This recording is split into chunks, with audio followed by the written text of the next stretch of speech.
Variation, direct and inverse. A relationship between two quantities in which one can be expressed by multiplying the other by a constant would be direct variation. So basically, as one value increases, so does the other value. Inverse variation, read the definition there, but in that particular case, as one value increases, the other decreases.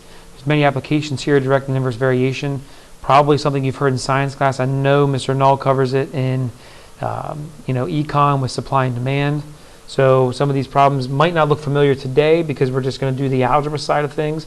Get into the word problems tomorrow, things will seem a little more applicable. Constant of variation would be the constant by which those two quantities vary. So let's take a look at what some of these examples might look like. Direct variation, the general equation for this is just going to be y equals k times x. Y varies directly with x. So anytime you see varies directly, you're thinking k times. All right, k is the constant of variation. Example, suppose y varies directly with the square of x. Okay, so varies directly, k times the square of x would be x squared. Okay, and y is what's varying there. So y equals k times x squared. Over here is an example of inverse variation. Y varies inversely with x, so k divided by.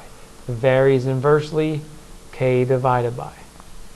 K, again, is the constant of variation. Suppose y varies inversely. So y varies inversely. So k divided by with x minus 2. So x minus 2 goes in the denominator. All right, so again, the key words that you're looking for are varies directly and varies inversely. Let's take a look at a couple example problems. First, w varies directly as k squared. So they're going to goof us up here because they're using k for a variable. All right, so let's just use, let's replace this with,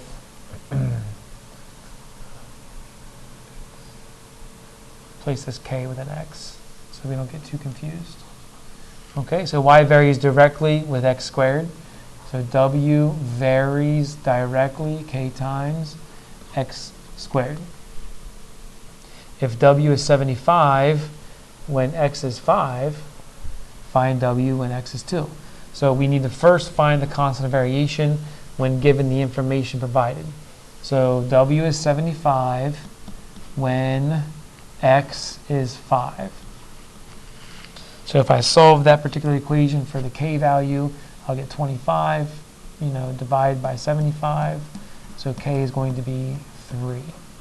So my equation up here is w equals 3x squared.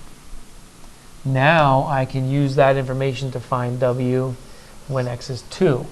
So I simply plug 2 in for x. Therefore, w equals 12. All right, second example here, a little bit different. Talk about inverse. Y varies inversely with x. So y varies inversely with just x. Y is 39 when x is 3. So we plug those in. 39 equals k divided by 3.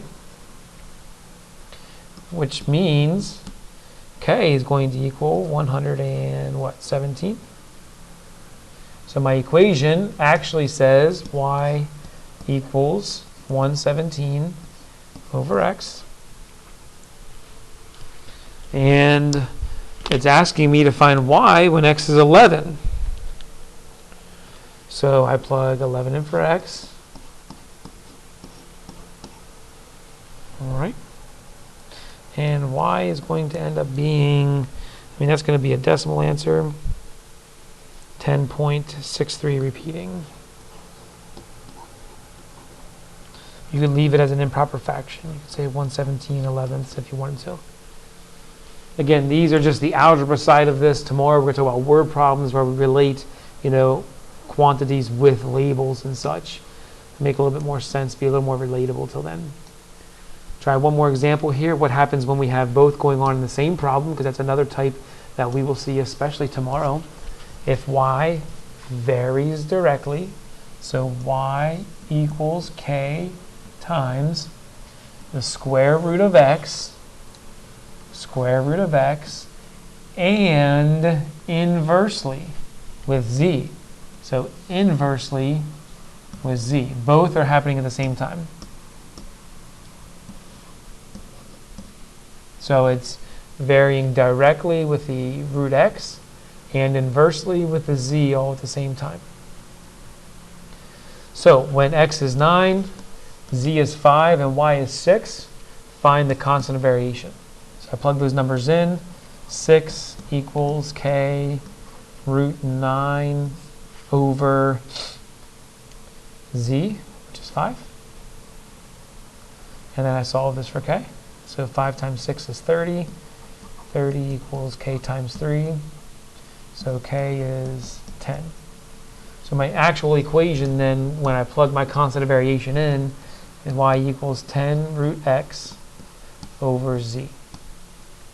The second part here is asking me to find y when x is 24 and z is 4. So if I plug those numbers in, I'll have y equals 10 square root 24 over 4.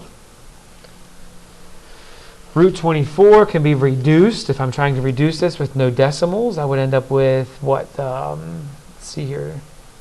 10 times, and then root 24 is going to be 2 root 6 over 4. All right, 10 times 2 is 20. 20 divided by 4 is 5. So I actually end up getting 5 root 6 for my y value.